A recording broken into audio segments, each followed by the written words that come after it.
परमश्रद्धेय संतवृंद,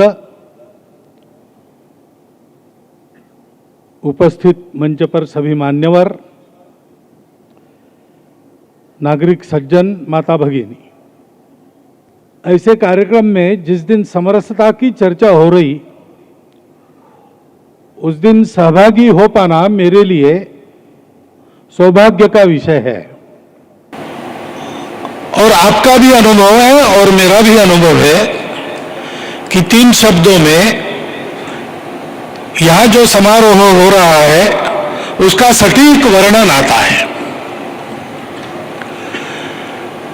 और केवल अद्भुतता, अलौकिकता, विस्मरणीयता इतना ही नहीं, तो जिनकी शताब्दी के समापन निमित्त यह हो रहा है उनका पूर्ण दर्शन इस समारोह के द्वारा सबको साक्षात होता है। हम सब लोग यहां आकर प्रमुख स्वामी महाराज जी ने क्या क्या महत् कार्य किए, उनका हम सबके लिए क्या संदेश है, ये सब समझ पाए।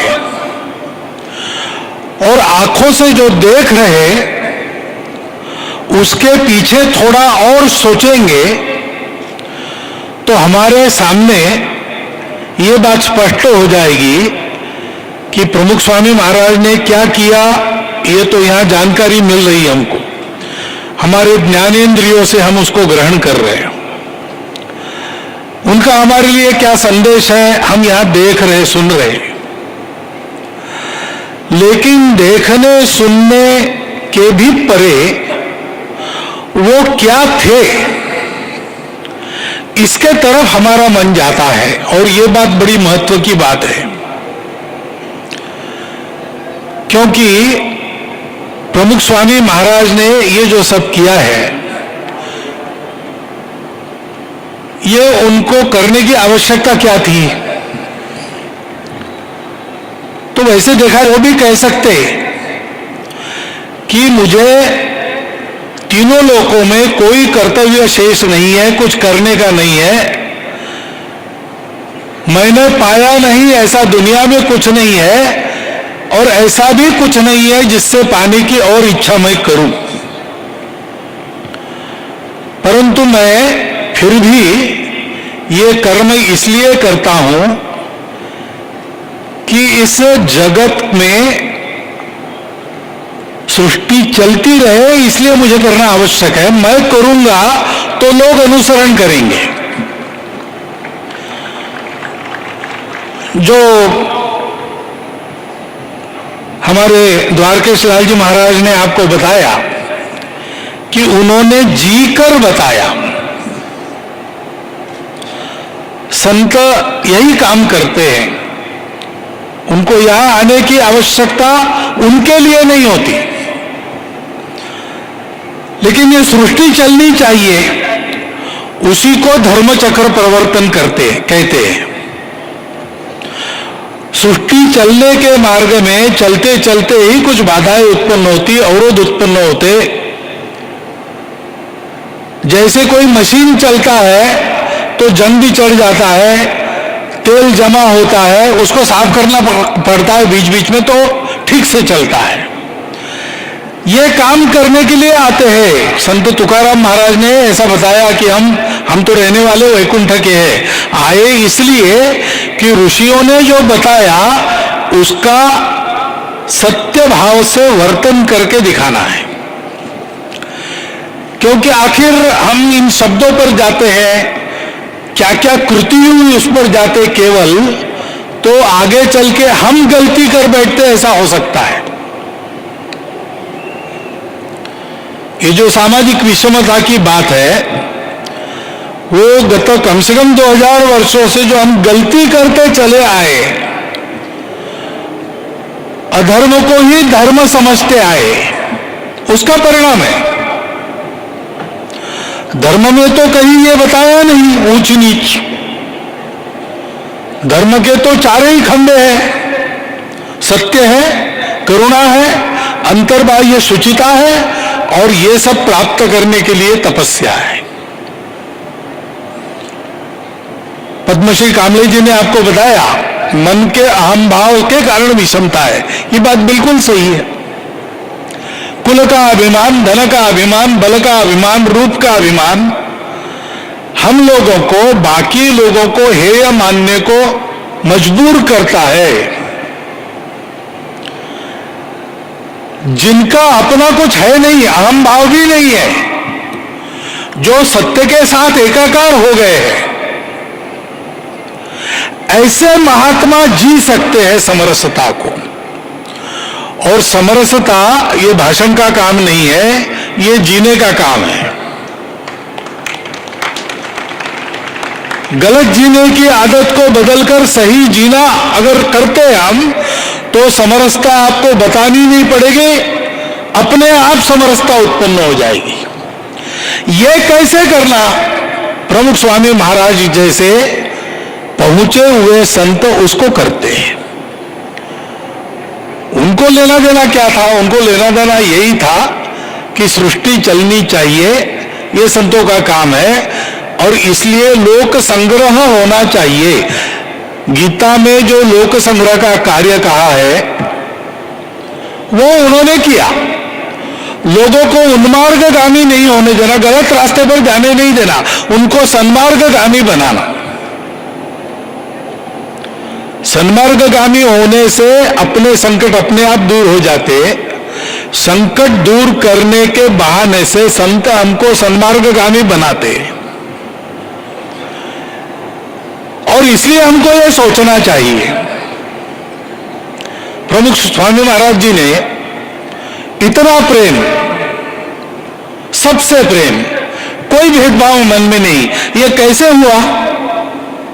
मैं और मेरा छूट जाता है तब ये होता है। प्रमुख स्वामी महाराज को बोलना भी नहीं पड़ता था, देखने से कई बातें हो जाती थी। ये कैसा होता है? अनुभव अनेक लोगों ने बताया। उनकी आंखों को देखो, अभी चित्र में भी देखेंगे उनकी आंखों को, तो एक सहज अपनापन उसमें से प्रकट होता है। यह शक्ति कहां से आई? ये अंदर की निर्मलता का, अंदर की अहंकार रहितता का परिणाम है। और इसलिए मुझे अभी पूछा, बाल जगत में गया था मैं, तो मुझे जो दिखा रहे थे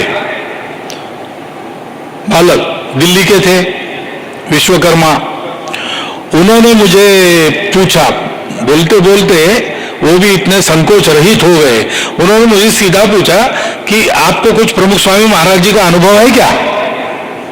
तो अनुभव तो है,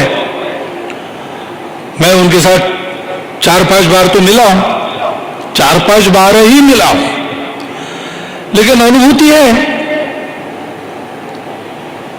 मुझे यह ध्यान में आता है कि सामने जो कोई व्यक्ति पढ़े, वो चाहता हो नहीं चाहता हो,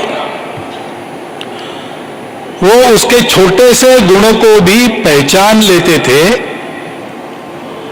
और उस गुण को बढ़ाने वाली बातें करते थे। उनके आंखों से वो प्रतीत होता था, उनके वाणी से भी वो प्रतीत होता था। परगुण परिमाणु पर्वतीकृत्य नित्यम, ऐसा संतों का वर्णन है, वो प्रत्यक्ष था। और कोई दोष है तो उसको भी वो पकड़ लेते थे, लेकिन उन्होंने उसको पकड़ा है, जिसका दोष है उसको पता नहीं चलता था, और उनके करने से वो कब कैसा दूर हो गया ये भी उसको पता नहीं चलता था। इतना हल्के से दोषों को दूर कर देते।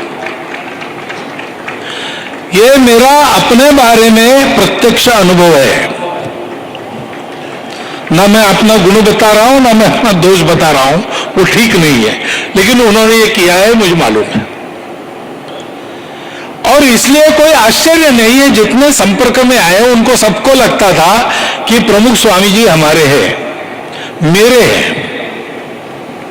हमारे हैं तो लगता ही है, लेकिन मेरे हैं ऐसा प्रत्येक को लगता था, क्योंकि वो तो लाखों की भीड़ को देखते थे, लेकिन लाखों की भीड़ में प्रत्येक को देखते थे।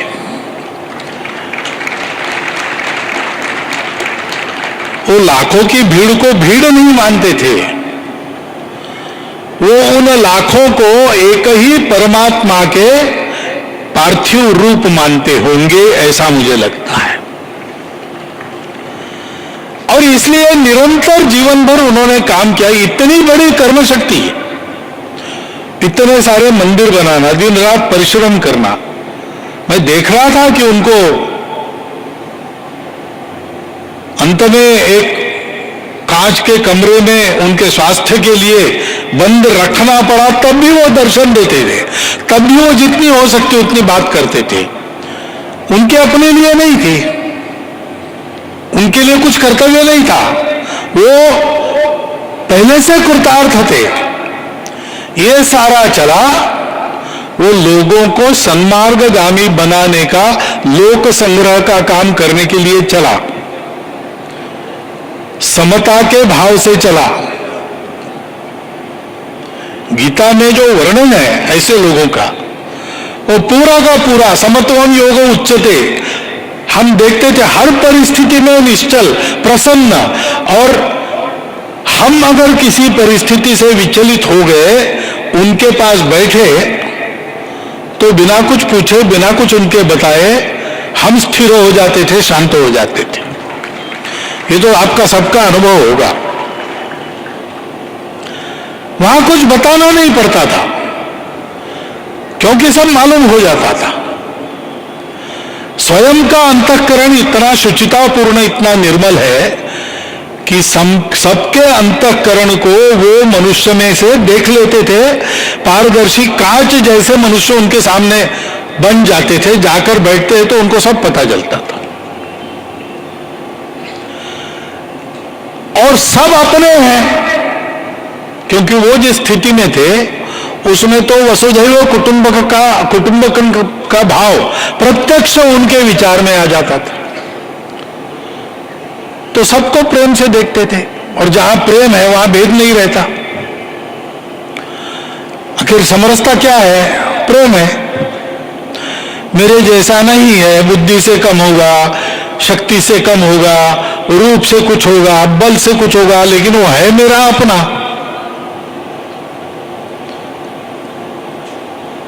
ये सब बातें अपनेपन में विचार में नहीं आती। और सत्य के रूप में वो अपनापन धर्म में है। इसलिए सामाजिक विषमता धर्म का परिणाम नहीं है। शास्त्रों में उसका कुछ आधार नहीं है, संतों ने घोषित कर दिया है, लेकिन संतों ने उसका आचरण भी करके दिखाया है और दिखाते हैं। हम लोगों को उसका अनुकरण करने की आवश्यकता है। आदत बदलनी पड़ती है।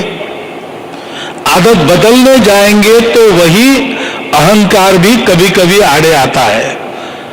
उसको ठीक करने की आवश्यकता है। कैसे करना ये बताने वाले संत हैं। अब संतों की एक स्थिति होती है, हमारी वो नहीं है, बात ठीक है। हम करने जाएंगे तो एकदम उनके जैसे बनेंगे ऐसा कुछ नहीं है, लेकिन थोड़ा तो आगे बढ़ेंगे, थोड़ा तो आगे बढ़ेंगे। एक आदमी बोल रहा था कि वो पहाड़ बहुत दूर है, इतना दूर मैं कैसे जाऊंगा? 500 मील दूर है हिमालय, 1000 मील दूर है हिमालय, मैं नहीं जा सकता वहां पे। 1000 मील कोई नहीं जा सकता, ये बात समझ सकते हम लोग, लेकिन 1000 मील जाने को किसने कहा है? रोज 10 मील ही चलो, उतने ही पास जाओगे। एक समय आएगा तो वहां पहुंच जाओगे। प्रमुख स्वामी जी का ये सारा संदेश, उस संदेश के अनुसार उन्होंने कैसा चरितार्थ किया वो, और इसके पीछे प्रमुख स्वामी जी क्या थे, ये सारा यहां साकार किया है। हम देख के समझ सकते हैं, इतना आसान है। वो हमको देखना चाहिए, वो हमको समझना चाहिए, और जितना हम समझेंगे उतना करने का प्रयास करना चाहिए। एक तरह से मुझे ऐसा लगता है कि शताब्दी के अवसर पर हमने उनका स्मरण किया। वो जैसा करते थे वैसे कुछ कार्यक्रम किए, अभी समापन समारोह भी इस प्रकार संपन्न कर रहे हैं, विभिन्न विषयों की चर्चा कर रहे हैं। आज समरसता विषय की दिन भर चर्चा हुई। ये सारे करने के विषय, इसलिए शताब्दी का समापन श्री प्रमुख स्वामी महाराज जी के आदर्श के अनुसार अपने जीवन को हम पूरी ताकत से जितना आगे बढ़ा सकते हैं उतना आगे बढ़ाने के अभियान का प्रारंभ होना चाहिए। कभी कभी जहां दीक्षा मिलती है उस समारोह का दीक्षांत कहा जाता है। वास्तव में तो वो दीक्षा का प्रारंभ होता है, दीक्षा मिलती है, उसका आचरण करना है। यह समापन भी ऐसा ही है। इस सुंदर प्रतिकृति कलाकृति के निर्माण करने से हम एक दीक्षा को ले सकते हैं। उस दीक्षा का निर्वाह जीवन पर्यंत करने का प्रयास हमारे जीवन में खड़ा हो गया तो प्रमुख स्वामी जी जिन्होंने ये सब किया, उनको तो वो फलता है कि नहीं फलता है उसकी चिंता नहीं है। वो तो निष्काम कर्मयोगी थे, इसलिए उनकी हर कामना पूरी होती थी। और जैसा कहा गया कि वो कहीं गए नहीं है, आज भी है। उनकी ये कीर्ति भी उनका अस्तित्व है और उनकी कृति को हम जितना करेंगे वो भी उनका अस्तित्व ही हो जाएगा। इसलिए प्रमुख स्वामी जी का पार्थिव हम नहीं देख सकते, लेकिन उनको सदा हम लोगों में बनाए रखना और इस तरह से अपने देश का, समाज का, राष्ट्र का जीवन सुरक्षित, सुप्रतिष्ठित करना, जिससे सारी दुनिया सुरक्षित और सुप्रतिष्ठित हो जाए, ये काम करने में हमारा योगदान होगा। 3-3 लाभ हमारे जीवन में प्रमुख स्वामी जी सदा बने रहेंगे। हमारा देश एक परिवर्तित देश, वैभव संपन्न, समरसता युक्त, सामर्थ्य संपन्न देश बनेगा, जिससे दुनिया भी सुख शांति युक्त, कलह मुक्त दुनिया बनेगी। यह काम हमको करना है, इस काम में हमको लगना है। जितना अपना दायरा बनता है उतना ही करो, और कहीं नहीं कर सकते, अपने घर में करो, अपने पूरे परिवार को ऐसा बनाओ, स्वयं के आचरण में ये लाओ, अपने आजीविका के जीवन में, अपने सामाजिक जीवन में ये सारे आदर्शों का अनुसरण करो। प्रमुख स्वामी जी महाराज ऐसा ही जीवन बदल देते थे।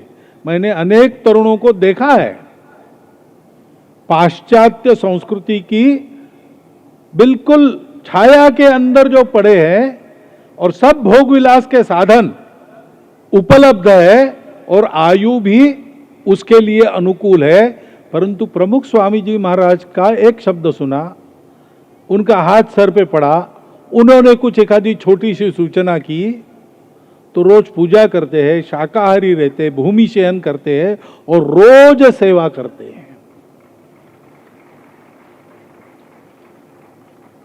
ऐसा जितना अनुकरण हम करेंगे उनके आदर्शों का, सबको अपना मानकर चलने का, सबकी सेवा करने का, अपना जीवन लेने में न लगाते हुए जितना आता है पुरुषार्थ से वो बांट देने का, ऐसी सारी जो बातें हैं और ये सारा जीवन परिश्रम पूर्वक प्रचंड कर्म शक्ति के साथ अंत तक चलाने का, इस आदर्श का जितना हम अनुसरण करेंगे उतना नित्य जीवन में उनके लाभ को हम पाते रहेंगे और आज के इस शताब्दी समारोह को हम सब मिलकर सार्थक करेंगे। ऐसा संकल्प आप लीजिए, ऐसा अनुरोध आपके सामने रखता हूं। आपके प्रयासों की पूर्ति के लिए आपको शुभकामना व्यक्त करता हूं और अधिकार न होते हुए भी यहां मुझे बोलने के लिए कहा, जैसा मैंने बोला शांति से आपने सुन लिया, इसलिए आपका भी धन्यवाद करता हुआ मेरे 4 शब्द समाप्त कर